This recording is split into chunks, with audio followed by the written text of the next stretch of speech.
Establishing a signature style that's widely regarded as your sound is an achievement. Yet the tortured artist rarely feels content to stay in one lane forever, so when that does happen, it makes you think, does not shaking up your style make you automatically bad or redundant? Obviously, some of these bands have outlier songs and albums that stray from the core formula, but generally at least 90% of the time, according to my non-scientific hypothesis, the ones I chose all feel sonically connected over time, no matter how many records they put out. Whether that qualifies as steadfast consistency or failure to think outside of the box, we'll find out together. Do me a huge favor and help me get this video to 1,000 likes. The engagement really helps support the channel, but anyways, let's get to it. She'll be right here in these arms, she can't let go.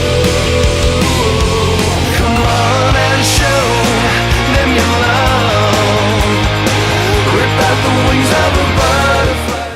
Reinventing the wheel is overrated. Learning new ways to make that wheel spin is where the Finnish rockers Him joined the party, lacing up their boots with a decades-long career that came to a close in 2017, but not without leaving a familiar mark on every chapter of their discography. When they formed in the early 90s, gothic rock and especially gothic metal were relatively new subgenres. Their proper debut album, Greatest Love Songs Volume 666, wouldn't crack the light of day until 1997, but Him came out swinging with a batch of songs to lose your head to. Loud, powerful, tragic, and catchy. You couldn't ask for a better first punch, so if it ain't broke, why throw it out the window? Him never abandoned those roots, and their fans loved them for it, even if gothic rock got swapped for pop rock on more than one occasion. Even on their worldwide breakthrough LP Dark Light in 2005, they roll up their sleeves and dig in with this instantly recognizable momentum that could only be traced back to Him. It was my introduction to the band thanks to Fuse and Bam Margera, who loved Him a ton and featured their music on Viva La Bam all the time. Love-torn ballads and soaring rock-fueled hooks paired with emboldened pianos, snappy percussion, and smoking guitars really defined who they were. They were Him, and they played the role beautifully. Admittedly, that doesn't exactly make for an exciting deep dive since the band generally stuck to the same routine. Not always, but generally they were a recognizable face in the crowd, but if you microdose the experience and only take it one album at a time, they're definitely worth a shot. For the rest of my life, crashing into your life, living a reckless paradise. The house is burning, trapped inside a reckless paradise. A few years back, I promised my Patreon supporter Maxim Cormier that I would talk about Billy Talent, but we both agreed that it would be best to wait until the Canadian rockers had another album out. They finally dropped that 6th album, Crisis of Faith, and it confirmed that their punk meets post-hardcore ethos was still alive and kicking. Billy Talent's original trilogy of self-titled albums showcases what a band on fire should look like. Every record roars with intensely woven rhythms, blistering riffs to tear your face off, and pummeling anthems for the masses. And better yet, they played it with enough confidence to make me think that calling them the Canadian Rise Against wouldn't be that insane. Benjamin Kowalowicz has served faithfully as BT's leading man since their inception. With a biting, distinctive vocal delivery, he's without a doubt one of the most unique voices in 21st century rock, even if you think his higher register screams are unbearable. That level of aggression they brought early on may have faded slightly on more recent outings Afraid of Heights and Crisis of Faith, but tracks like Big Red Gun and Reckless Paradise prove that age hasn't killed the fire inside, it's only stoked the flames higher when the opportunity presents itself for a new Billy Talent barn burner. The quality has sadly dipped over the years, and I'll be the first to admit that I haven't loved one of their albums since Dead Silence a decade ago, but don't mistake their consistency with complacency. Looks can be deceiving, so if you've seen rumors that every Billy Talent album sounds identical, I don't agree. You can see a slow but noticeable maturing cycle of distinguishing marks spread across several decades, almost like a parent marking your height on the wall as you get older. Now I know who you are. It wasn't that hard. Calling the truth while honesting you to feed the machine. Throw your cheap shots at Canada's favorite punching bag, and they probably will not care. Nickelback continues selling out massive shows despite being the longest running joke in showbiz, and a lot of that has to do with their straightforward mantra: Don't overthink it, and give the fans exactly what they want. Post-grunge is the scruffy hard-rockin' cousin of that classic Seattle sound, with Nickelback stepping up as the ringleaders of that radio-ready formula that marries grungy aesthetics to a more marketable, hook-driven approach. Some people see an invisible line in the sand with Chad Kroeger and company, Silver Side Up and everything before it, and all the right reasons to everything after that. Dirty, simplistic bass grooves, tight-knit drum work, stupid catchy riffs that low-key bang, and a lead singer that sounds like he just took a shot of Jack after inhaling a carton of cigarettes, but also might still love you? I get that all of this monotony makes them an easy target. It's so obvious that all of their records from 2005 onward have this way too perfect balance of hard rockin' macho anthems for the dudes and a syrupy sweet selection of ballads for the ladies so they win both sides, but they know it.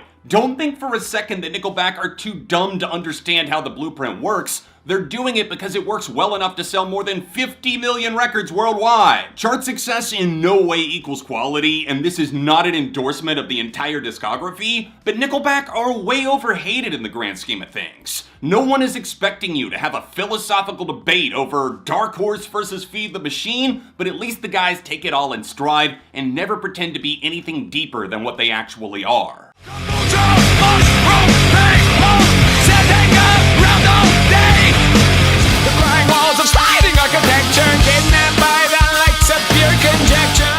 Heavy metal with a big twist. It's what System of a Down have always done, giving them a unique sound unlike anybody else you'll ever listen to. Maniacal screams, thunderous drums, royally flushed harmonies between two singers, plus an abrasive use of satire, all to hammer home their beliefs in a way that you'd have to hear to believe. When System is on fire, you can almost feel the devilish stare of co-founder Darren Malakian stalking you through the speakers. They proudly display their Armenian heritage while highlighting various political, societal injustices under the guise of in-your-face, hard-rocking nu metal from another planet. A self-titled record debuted like a tidal wave in 1998, flooding the streets like a raucous, uncontrollable storm. With Chevelle supplying the juggernaut bass grooves and Serge Tankian trading lead vocals back and forth with the antics Darren brings in spades, they established a core sound that never burned out, with even their comeback charity singles in 2019 sounding like classic System of a Down. From a casual first listen, you might chalk them up to some random insanity, albeit insanity that fucking rips with headbanging guitars, and honestly, you're not that far off base. Listening to System does take a certain degree of insanity, but there's always a deeper truth they're trying to float to the surface, something they did on all 5 of their albums. Maybe it was that unwillingness to stray from the path that eventually drove the members apart, given that they haven't put out an album since Mesmerize and Hypnotize in 2005. It's hard to say if their tricks ever would have gotten old, since they have way less material to judge than most bands, but what they do have is pure gold, making it hard for fans to want anything other than what System does best.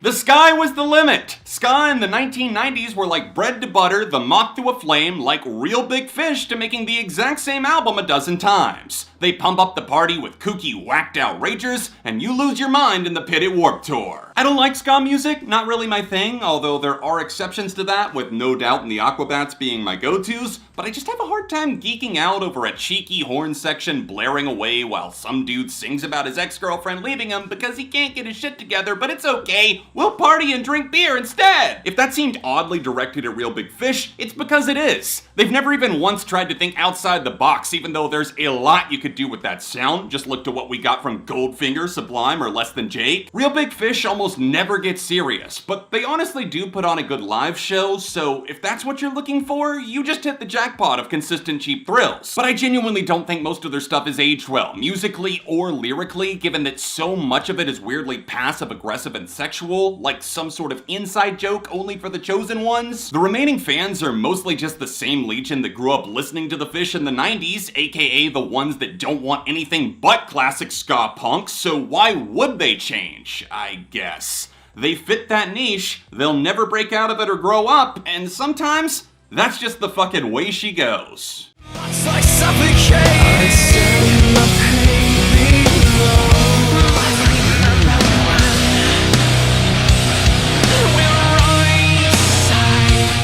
For a band named after a car, Chevelle sure as hell have more tread left on the tires than anyone would have expected with this many miles behind them in the rear view, but after 9 albums of splintering alternative metal, they're still riding that fine line between ground-shaking heavy and radio mainstream-friendly rock into the sunset. They tore the roof off of the rock world with their major label debut Wonder What's Next in 2002 before adopting a more nu metal sound in the bones of its follow-up just 2 years later. The guitar tones might have gotten thicker, the lyrics edgier, but Pete Loeffler never wavered in his earnest vocal presence that has always put his band a cut above the rest. Writing aggressive songs that weren't about the same cliched shit you've heard a million times over made them stand out, and it continues to be the DNA in their story, even as they change over to the likes of a concept album on Neurodius. Winning formulas are a science. Ask any food manufacturer that hasn't changed their recipe in 200 years and they'll agree, shaking it up doesn't always work. So in that way, Chevelle are kinda like Oreos. Golden, double stuffed, original, it doesn't matter because it's all irresistibly delicious. Yeah, you shook me all night long. I sat in the dark, beats a walk in the park. You know they had to be number one. What other band in the world could make the same album 17 times and still be as wildly popular as AC/DC? Letting it all hang loose in a career that spans more than 6 decades, AC/DC have always fallen back on hard rock with a hint of the blues, from their inception in the 1970s all the way to their most recent album, Power Up, in 2020. Critics often dismiss their sound as juvenile, sexist, simple, and unwilling to change, but fans speak louder than hate, as almost every record to their name has platinum certifications in multiple countries. It's an unexplainable phenomenon like nothing I've ever seen. They've not only survived every industry trend, they've thrived in spite of it. Sizzling riffage for the Australian rockers came from brothers Angus and Malcolm Young, which carried the band to fame, channeling the energy harnessed by both of their frontmen, including the late Bon Scott, who passed away unexpectedly in 1980, and Brian Johnson, who picked up the torch right where Scott left off. They never once backed down from their rock and roll creed. It's rock or bust, and if hell's coming to swallow us whole, maybe it ain't such a bad place to be. Drummer Phil Rudd admitted that he basically plays the same beat on every song. But to mirror his comments, with AC/DC, it's not so much about the song as it is the feeling. What do you guys think of bands that don't ever change their sound? Do you see it as loyalty to the fans or just impossible for you to appreciate? Let me know in the comments, along with any bands that you would add if I do make a part 2. Do me a huge favor and hit the like button, turn on those notifications, and check out some recent episodes of SOS floating on screen. Thank you for all of the support, and I'll be back soon for more on ARTV.